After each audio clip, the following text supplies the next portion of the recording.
Hi everyone, in this video, we will show you how to fix brightness on iPhone.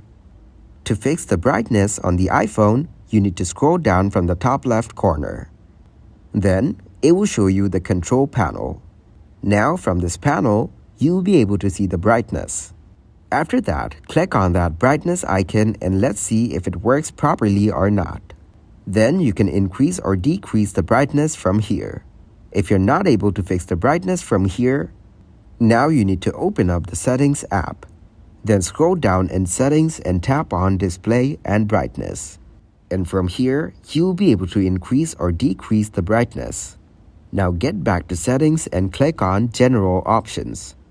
Then from Generals, click on Software Update. After that, you have to make sure that you have installed the latest version of the software.